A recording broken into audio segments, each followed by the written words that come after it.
Hi everyone, welcome back to my channel. I hope all of you are doing well. From the title of this video, I'm pretty sure you know which book I want to talk about. And yes, of course, it is Miss Laila and Dangerous by Manu Jospeh. I received, or I rather won this book via a giveaway which was held by Resh Susan from the Book Satchel and HarperCollins on Instagram. I'm pretty sure you've heard of the Book Satchel, but just in case you aren't, I have a link to her blog and her Instagram handle down below. If you haven't checked it out and her writing and her blogs yet, I really suggest that you should because she writes beautifully and her reviews are actually quite good, and her book collection and recommendations are actually pretty good. So this is the first book that I've read by the author. I haven't really read anything by Manu Jospeh before, and when I started reading this, I was actually very pleasantly surprised because the writing is just phenomenal. I don't think I've read a book similar to this before. The concept and the book in itself is so strong. It was a complete experience to read this, and there were so many thoughts and so many experiences that I would like to share, but I will not be able to because I would be spoiling a lot of things for you, which I don't want to. I might do a blog on this later where I do discuss things in detail, and by when a lot of you people would already have read this book, I would love to have a discussion on this. But as of now, I'm going to keep it spoiler free and just share whatever I can without spoiling it for you.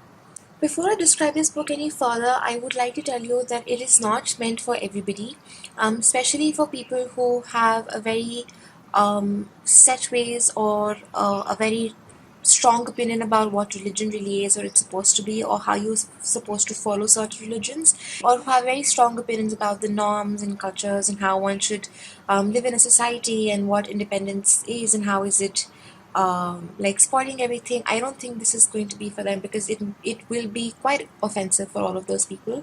Because honestly, this book was quite difficult for me to read as well. Not because I was offended, but because a lot of the things in this book were quite thought provoking. I had to unlearn a few things to learn new things from this book, and my thoughts and whatever I've been observing or however I perceive things were actually challenged to a huge level. This book is only for those people who have a mind open enough to let their thoughts be challenged, or to let themselves be challenged, or a mind open enough to unlearn and learn new things like I had to.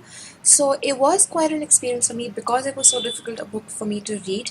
Not in the ways of its writing. The writing is actually quite simple to understand, but only because of the content in this book, because of the things that the author portrays through his characters. But I loved the book. I loved how challenging it was. I loved how I was actually left speechless after reading a few things in this book, and how these characters have put across so many that goes on in our system, our society, our political system, basically any system.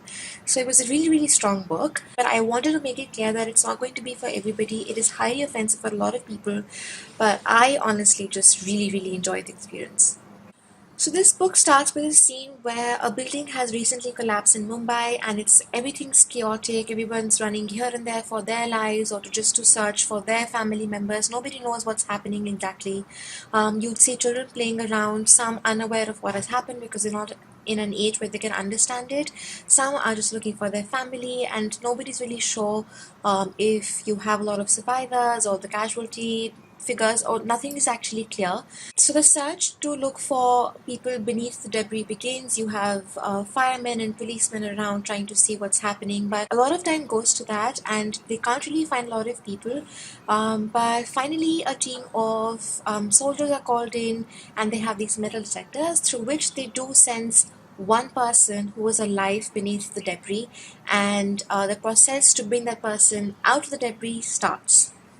Meanwhile, a lot of other things are actually happening, which I will not like to mention because there's something that you need to read and feel and experience for yourself. But there are a lot of other characters in this book who are going about their activities, and some of them are just. They are so witty and so sarcastic. This book actually has a lot of humor, a lot of dark humor, sarcasm, and whatnot. It's a very intelligent book. And so yeah, so while they're trying to bring this person out of the debris, a soldier actually goes inside. He makes a tunnel for himself, and he goes inside just to see if the person's actually alive, or if they can save him, or what the situation exactly is. So he finds out that the person does have a pulse, and he can be saved, but they don't really have a lot of time. So now they're looking for a person who's flexible enough to go into this tunnel, because it's a very narrow tunnel, and it's quite life threatening for the person going inside himself or herself. And so they find this person who actually offers to actually go beneath the debris into the tunnel and save that man. And this person is actually a woman who's a postgraduate student in medical.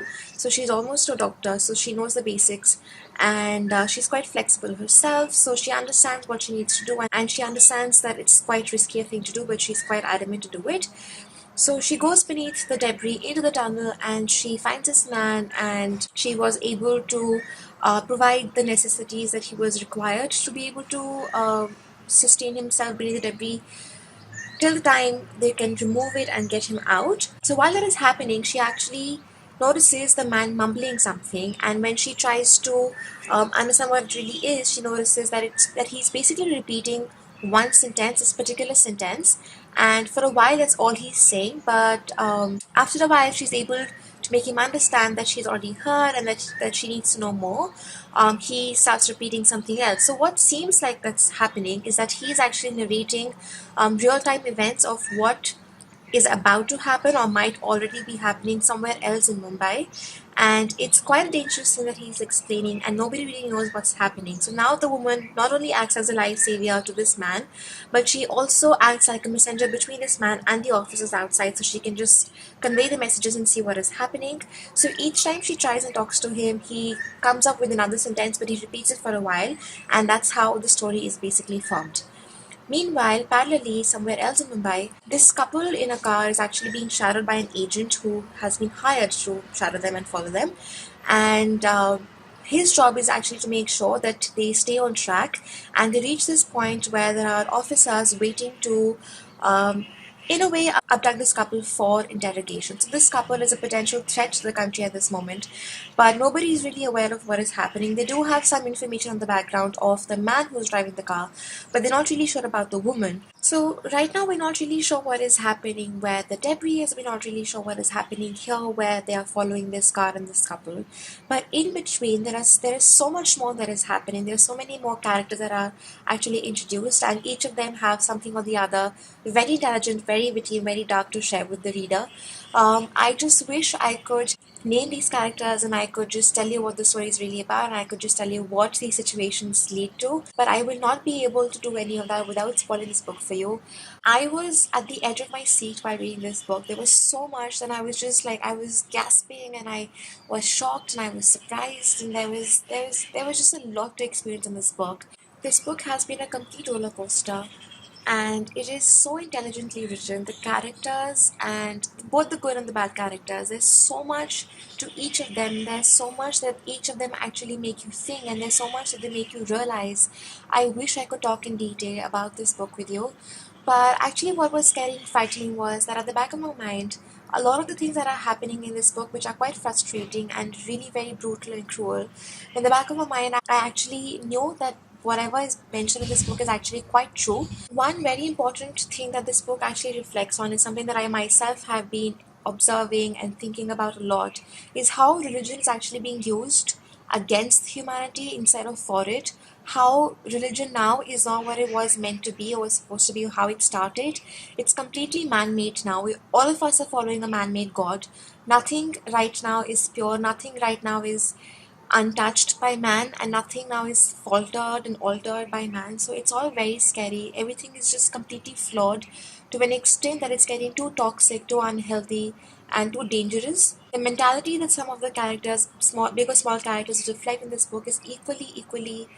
It's actually very true. It's equally bad. It's very unhealthy, and it just shows that how all of us are actually quite hypocrites and going completely the wrong direction. But yeah, this is one book that I think a lot of the people need to read, but I'm sure not everybody will be able to take it in a positive way. Not everybody will pick up and think that that this is where we're going wrong. Let's just make some amends. A lot of people are going to get offended. A lot of people are going to say things which are not meant to be said. It won't be what it's supposed to be for so many people. I'm quite aware of that, and that's another thing that's actually quite sad. But I absolutely love this book. I gave it 5 out of 5 stars. This is definitely a book that is quite difficult for me to talk about. Not because I don't have a lot of things to say. In fact, I have a lot of things to say, but I will be spoiling it for you, like I said before. And also because the experience that I had while reading this book and the thoughts that I had while reading this book, they're all like a chaotic stream of words and thoughts which will not come out quite properly in this video. So I'm trying to keep it as short as possible. And the entire purpose of this video is just to let you know that if you are somebody who fits in the description that I gave in the beginning of this video, if you're somebody who doesn't mind being challenged, you're comfortable enough in unlearning things and challenging yourself and just letting you know that listen, you're wrong as well, and let's just forget this and let's learn this, I think you're going to enjoy this book. But if you're somebody who's too rigid in your ways, I'm not saying it's bad or wrong or whatever, it's just not my way of thinking. But yeah, if you think that there are set ways or set norms for a society to work, and being modern is wrong, or being an atheist is wrong, or whatever of those sorts, this book might be quite offensive for you. So I think you should skip this. But yeah, I do recommend it to the former part of the description that I've just said. So, a lot of things to say, but I think I will be rereading this quite soon, in a few months maybe, do a blog post or a video where I discuss this book properly, fully, in detail. I'm just waiting for a lot more readers to read this book, and so I won't be spoiling it for a lot of people, but yeah, definitely one of my favorite reads this year, one of the topmost reads this year, beautifully written. I can't get over this book right now. But yeah, if you are one of those who have read this book, just comment down below, or DM me on Instagram or elsewhere. My social media links are down below in the description box. I would love to discuss this book because there's so much to talk about in this book. There's so many situations that I'd completely forgotten about, but there was such rage a few years back. So I would love to discuss this book. So whenever you read this book, or if you've already read this book, just let me know. Comment below or just send me a message. I'd love to discuss this. So that's it for today. But yeah, if you have read this book, and if you have read more political satires which are on the same lines as this one, do recommend them to me. Comment down below and let me know. I would definitely want to read more books like these. But yeah, if you want to talk about this book or know more about this book, you can just hit me up on any of my social links. I have all of that below in the description box. And that's it for today. Thank you for watching. I hope you like this video. I will see you in my next one.